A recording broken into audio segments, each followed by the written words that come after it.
Hi అండి, welcome back to my channel. ఈరోజు మనం ఆంధ్ర స్పెషల్ ట్రెడిషనల్ రెసిపీ చేపల పులుసు తయారు చేసుకుందామండి. ఈ కర్రీలో మీకు ఒక perfect blend of spices, flavours that homely comfort ఉంటుందండి.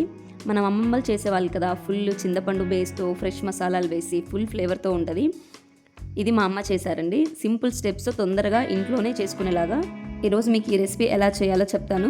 వీడియో మొత్తం చూడండి. నచ్చితే లైక్ చేసి కామెంట్ చేసి నా ఛానల్ని సబ్స్క్రైబ్ చేసుకోండి. సో ఫస్ట్ చేపల పులుసు కోసం మేము 2 kgs చేపలు తీసుకున్నామండి. దానికోసం ఒక 100 grams దాకా చింతపండు పెట్టుకోవాలండి. ఒక 1/2 hour నానిన తర్వాత ఇలా మొత్తం చింతపండు గుజ్జు తీసుకొని మనకి ఎంతైతే గ్రేవీ కావాలో దానికి తగ్గట్టు వాటర్ వేసుకొని అందులో ఒక 4 tablespoons దాకా ధనియాల పొడి, మీ రుచికి తగినంత కారం అండి. మేము ఒక 5 tablespoons వేసుకున్నాము, ఎందుకంటే చేపల పులుసు కొంచెం కారంగా ఉంటేనే బాగుంటుంది. సో తర్వాత మీ రుచికి తగినంత సాల్ట్ వేసుకొని అలాగే డ్రై కోకోనట్ని పేస్ట్ చేసి వేసుకుందండి. ఒక 3 tablespoons దాకా డ్రై కోకోనట్ పేస్ట్ వేసుకున్నాము. అలాగే ఇందులో వెల్లుల్లి, ఉల్లిపాయ, కొత్తిమీర అండ్ అల్లం వేసుకున్న పేస్ట్ అండి. అది ఒక 3 tablespoons దాకా ఆ పేస్ట్ వేసుకొని అలాగే 1 teaspoon పసుపు వేసుకొని బాగా మిక్స్ చేసుకుందామండి.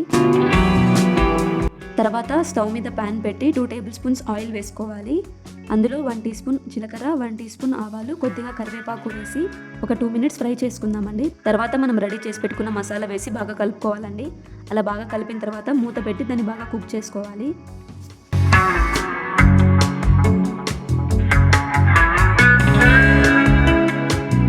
అలా ఒక 25 to 30 minutes కుక్ చేసుకున్న తర్వాత ఇలా ఉంటుందండి. ఇలా బాగా ఉడకాలన్నమాట. ఇలా బాగా బాయిల్ అవుతున్నప్పుడు మనం వాష్ చేసి పెట్టుకున్న చేపలను ఇందులో వేయాలండి. చేపలు మొత్తం ఇందులో వేసి ఇంకా ఏం కదపకుండా లిడ్ క్లోజ్ చేసి ఒక 15 to 20 minutes కుక్ చేసుకోవాలండి. అలా 25 to 30 minutes తర్వాత స్టవ్ ఆఫ్ చేసి లిడ్ ఓపెన్ చేయకుండా పక్కన పెట్టేయాలండి. ఇలా ఒక 30 minutes పక్కన పెడితే మనకు ఫిష్ అనేది విరగకుండా ఉంటుంది అనమాట.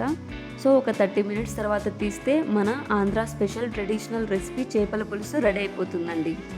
అంతేనండి, ఎంతో టేస్టీ అండ్ స్పైసీగా ఉండే ఆంధ్ర స్పెషల్ చేపల పులుసు రెడీ అయిపోతుంది. మీకు నచ్చితే ఒక లైక్ చేసి మీ ఇంట్లో ట్రై చేసి ఎలా వచ్చిందో నా కమెంట్ బాక్స్లో కమెంట్ చేయండి. అలాగే ఇలాంటి మరికొన్ని రెసిపీస్ కోసం నా ఛానల్ని సబ్స్క్రైబ్ చేసుకోండి. Thank you.